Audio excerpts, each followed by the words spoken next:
Hello, everyone. Welcome to You've Got Potential, a podcast dedicated to talking about undergraduate research and researchers. And today we're here with Jaden, who does some super cool research that we're super excited to talk about. Jaden, would you like to introduce yourself and talk a little bit about your project? Yeah, so hello guys, my name is Jaden DeMario. I'm a junior here at Rutgers, and my main focus is on something that most people kind of stay away from. I research spiders. Now, how I got into this is, well, some boys usually like growing up. I say mainly boys, but kids in general, mainly growing up are like, ooh, creepy crawly things are fun. Usually they grow out of that. I never did. And so I really enjoy all things creepy crawly. I work with the entomology department doing research in Dr. Dina Fonseca's lab, where my main area of research is documenting the distribution of medically significant spiders. So think of your widow spiders, think of your recluse spiders, stuff like that, and finding out how medically significant they are, their distribution, and really just clarifying public knowledge on all things creepy crawly, I guess. That is super, super cool. And I remember learning about it for the first time a little bit in the physics lab. And I was absolutely intrigued by how you got to start working on this, like your process of getting to the lab and like this research. Would you like to tell us about it? Yeah. So I am a genetics and psychology major, so I'm not officially in the entomology department exactly. I want to go into medical school one day, and like I mentioned before, I never grew out of that phase of liking creepy crawly things. There's a class here at Rutgers called medical and veterinary entomology. It's offered in the spring and the fall. It's a really cool class if you need like an extra filler and have any interest. I highly recommend it. But I met with the professor. Her name is Dina, and she's now my current lab. The person that runs the lab that I'm in, Dr. Fonseca, is a mosquito specialist. She really works in like the mosquito like vectorology, like virology and stuff like that. And so with medical and veterinary entomology, there's a whole breadth of things from like mosquitoes that mainly focus on mosquitoes, mainly focus on ticks, but there is a small unit on spiders. And I came in with a little more knowledge than most would. So there was a condition that Dina didn't know. And she goes like, does anybody know this condition? And it's, not too flattering of a condition. And nobody else knew what it really was. And so she was like, I'm going to look it up. And, it's highly inappropriate to look up in front of kids, students, I guess. And so I unmuted and goes like, I know what that is. And so she was kind of intrigued that I knew what it was, first off. And so then she questioned like, do you know about spiders? And I was like, I absolutely do. And so we just went back through the spider presentation, and I kind of like tweaked it a little bit for the class. And I got to talk a little bit with it. And I don't know, that was really cool. It was a really cool experience to really get to talk to Dr. Fonseca and really interact one-on-one with the professor in front of a class. I was like, whoa, that's cool. And then either the next week or one of the following weeks, she expressed interest in wanting to expand her knowledge on spiders. And she's like, oh, I have a lab opening, Jaden, for somebody involving spiders or really arachnids in general. And I was like, jumping at the chance to be a part of this, and so I started going to her regular lab meetings, which were like Wednesday afternoons, and getting to meet a whole group of people, getting really involved in the entomology department. I ended up joining the entomology club. Yeah, just getting to get closer with the community, because once again, nobody at Rutgers does research explicitly on spiders but me. No professor does it. No, there is a fact sheet on spiders, but the person that did it mainly works with like ticks and mites. So he's not like a spider specialist kind of guy, and that's where I kind of stepped in a little bit, and I got to talk about spiders, which was a lot of fun. I spoke at the insect colloquium this year where we, like a bunch of people from the entomology department, or really any department that has to do with entomological research, like showed off their data and findings of research and stuff like that, explained it more. And I don't know, it was a great honor to be able to even just talk about it in general. It was really fun. You said you're like basically the spider specialist of Rutgers University. And so what, like, how do you design your protocol or like your research or experiments? I don't know, do you do field work? Is it like data analysis? And like, if you're the sole person doing spider research, they don't really have a set like steps for you to follow.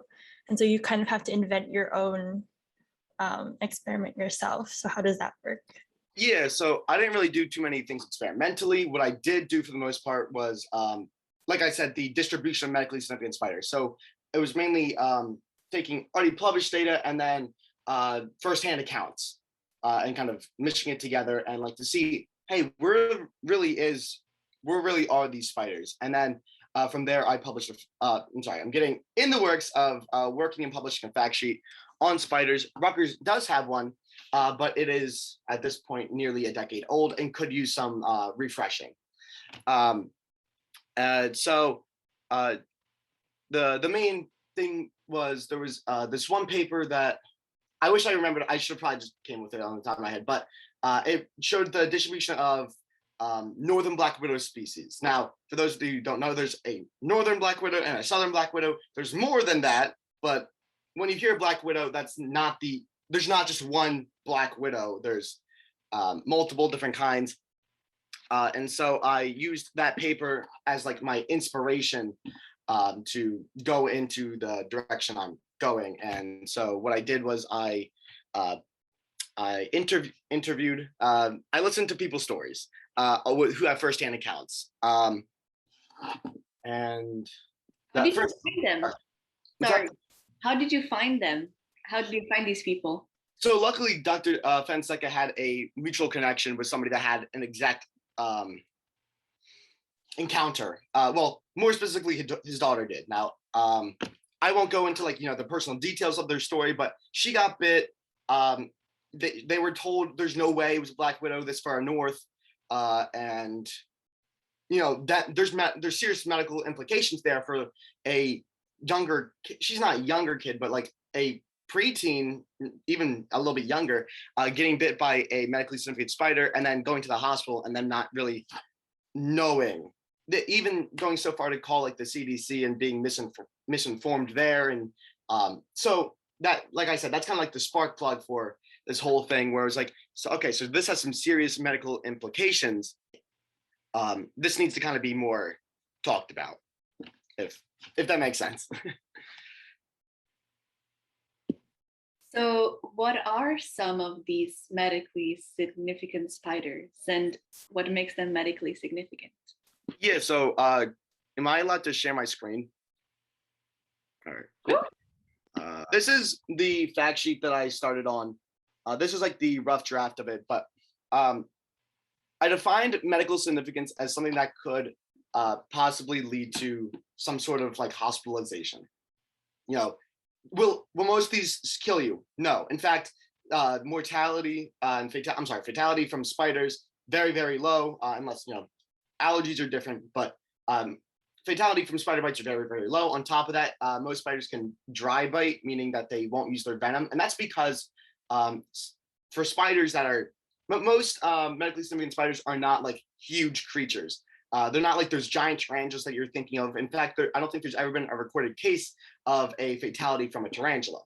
I started off with the Statitoda species here, which are known as the false widow spiders, and I mainly included these guys because they're very, like I said, false widows, so they can sometimes be confused with black widows and different widows, and their bite is still not fun, but it's not something that would kill you, and it's the condition of being bitten, or like the symptoms that follow, is known as statitism here, and so it's significant enough to have its own name. the main species that you mainly think of are the black widows, right? And in New Jersey, which is where my kind of research was focused towards, I'm not biased, I swear, was the northern and southern species of the black widow. Now, these guys have like a neurotoxin. And so what does that really mean? It like just attacks your brain. Essentially, neurotoxin goes for the brain. Now, this isn't usually too bad for adults. Yes, it hurts. It hurts really bad. And for instance, in the person that I interviewed, their daughter, they had to give her like a lot of painkillers, and even then it wasn't really working. And so that's how like strong their venom is and how painful being bitten is. What makes them medically significant? It's just, I guess, the amount and like how it attacks you. For instance, like you're gonna feel like very, very nauseous. You're gonna like vomiting is a common side effect of a severe reaction to a bite. If you are allergic or especially susceptible, it could actually be potentially fatal. The brown recluse spider, just like the widow spider, isn't the only recluse spider. Like there's the Chilean recluse, the Mediterranean recluse. There's a lot. Now, these guys get a really bad rap, and for good reason. You know, like I'm sure you've all kind of heard like the necrotic venom and stuff like that. These spiders often get a bad rap for their necrotic venom or the necrotic properties of their venom. Is it really their venom, or is it more the bacteria that is on their chelicerae or their fangs that is the main culprit of people getting these gangrenous and like gross looking wounds on their bodies? Is it really the recluse spider, or is it something different? And because of this and their infamy, people are now keeping them as pets, which might also lead to expansion. Now, there's no like documentation or like study on people owning them as pets and expansion, but I can only imagine something like that happening. Now, it also, like I said, a lot of what I want to do is public knowledge. Thank you for that. Why do you think there is so much like misinformation about spiders? Because they're yucky. I'm so serious. Look at this thing. Yeah. I'll be the first to admit it's not flattering. It's very alien looking, as most insects are, but and the worst part is that there are certain medically significant species. So it's combining, it's like there's a few, so every spider is evil and must be destroyed at all costs. And like, I know I'm exaggerating, but to some people, that's how they kind of react to spiders. If you, granted, this thing is ugly to me, I can only imagine how it is to like the average person. This is a hobo spider, for reference, who also get a bad rap for being medically significant when they're not. The only other thing I do want to say is that regarding like myth, spiders are good for something. A lot of people, like not a lot of people, but I've heard people say like, oh, why are they here kind of thing. They are generalist pest control, so they eat everything and pretty much anything. They can overpower, eat, whatever. Now, do some have private sins? Of course, but in general, they're generalists. But yes, they do help. When you see a spider in the corner of your room, it's not a sign that like you're dirty or anything like that. They actually help prevent your house from getting dirty from things like pest species, roaches, crickets, anything like that. They eat them right up. So spiders good. Spiders good for the most part. But yeah, those are probably like the main misconceptions. If anybody comments or like wants thinks of something else, I'd be more than happy to talk with them through email or something like that. I would love to hear you talking about your experience within the lab. If you got a chance to be in the lab yet, have you joined this lab when the pandemic had started, before the pandemic had started? Has COVID affected your research in any way whatsoever? I would say yes, for many reasons. Most notably, like a lot of the distribution for like spiders is done through like public knowledge kind of thing. Like for instance, if you've ever heard of like iNaturalist, people can take pictures of something and like a myriad of different like possibilities pop up and you click on it. And like, oh, I think it's that. And then other people kind of like confirm or deny that. Granted, iNaturalist is not the only source, or is it really like a reputable source really? But public knowledge is field collection and kind of like public reporting is how we get a majority of our distribution data.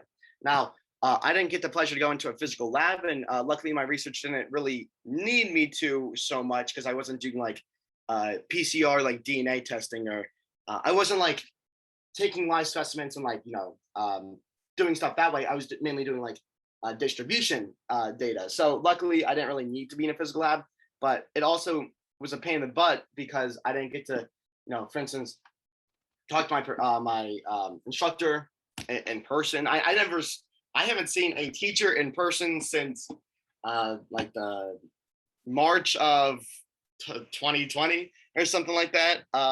So like doing a lab, trying to like make connections and really trying to explain data over a computer screen when really anything can go wrong is very difficult and more annoying than anything else. But I do want to say, because of the pandemic, I probably got the chance to attend the meetings in general.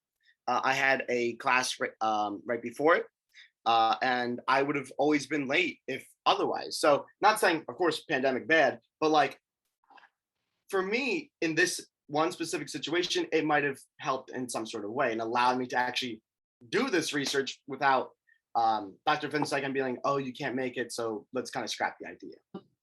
As a self-diagnosed arachnophobe, I need to know, and I'm sure other people in the audience may want to know that, okay, so there aren't all these absolutely dangerous spiders, but if we see one and it's likely that it might bite, because in my brain it actually can kill me and destroy me and just erase me from the face of the earth. Of course. What do I do if I see it and I don't want to see it anymore? Do I just let it be, change house, sell it, or something? So most of the time there's a couple different things. So web building species in your house will most likely die if you put them outside. So of course I don't want to say like the only way to not see the spider again is to not be in that room. But one, spiders don't live that long.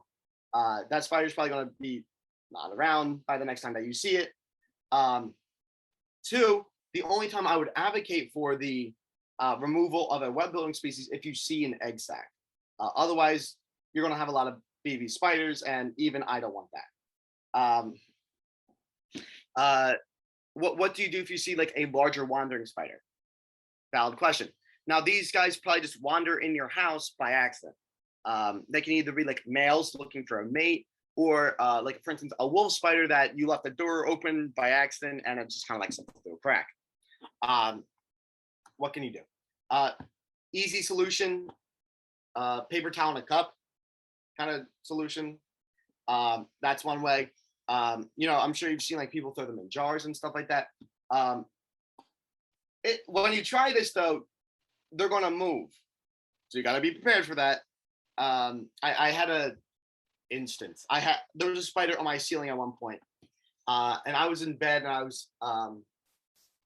was looking at the ceiling and I see like this guy like, and I was like, "Hello, friend."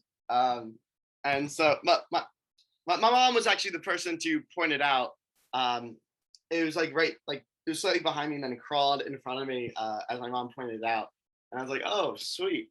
And so I just cup, paper towel, flip it, put it outside. That I understand you don't want to touch it. That's kind of the main thing, right? You don't want to be really in it. You don't want to get close. If you need to, a broom will work. Just kind of like sweep it and it'll start running away. Then you have the displeasure to know that it's in your house though.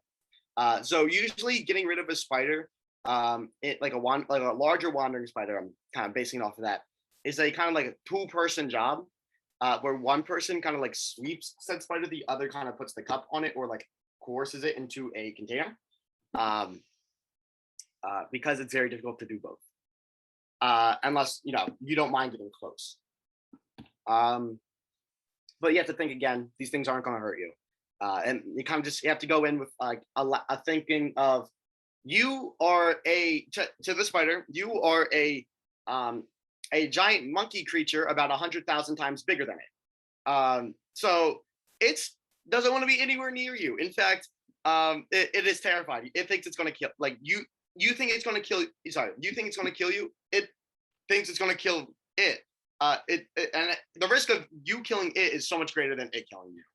And so this thing's running for its life, not because it's trying to freak you out by going so fast, but because it's scared. It's terrifying. So like I said, try to two-person this job. If you really can't, it's gonna have to probably be like a cup and paper towel method of collection. Or if you have like a bucket or just like a larger container that of a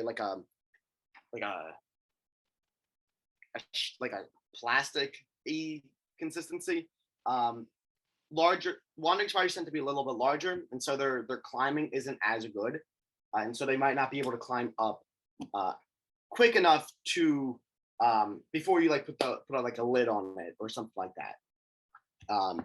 But yeah, that's how I would deal with that. Thank you so much. That was definitely helpful. My arachnophobic brain is a little bit less phobic now. Cool. That's the goal. That's the goal. Baby steps. But then I wonder, so this is a phenomenal work you've been doing all on your own to produce something that is going to be extremely influential in the lives of people. I mean, we talked specifically about how in New Jersey itself, there are physicians misdiagnosing a spider bite for something that is a little bit different than a spider bite. So what are your projects moving forward? Do you plan on expanding this booklet? Do you plan to work on something different, or maybe both? Like, I would love to hear about your future within this lab and your research. Yeah, sure. So my main goal right now is to work on the fact sheet. The fact sheet's gonna I can share the link. I think I shared the link with you guys a little bit earlier. This goes into like a little bit of distribution. This goes into a little bit of like brood size. It kind of goes into anything you would ever need to know, and probably a little bit more about every one of these spiders. So my goals working forward is to first off get this published, or at least out there a little bit more, and that's just because I feel like it can be a big help to hear that there's a lot of myths going on about spiders, and that they're they ain't too pretty. There's some of them, but we got things like little jumping spiders. If you've ever seen a jumping spider, they can be a little cute, right? But I probably should have included one, so it's not like all just hideous creatures. But that's besides the point. My goal is to get this published and kind of verify all the information, get all the correct stuff, and the stuff that needs to be in here. Regarding that, beyond that, it's mainly just working on the getting more data, I guess, on the distribution stuff.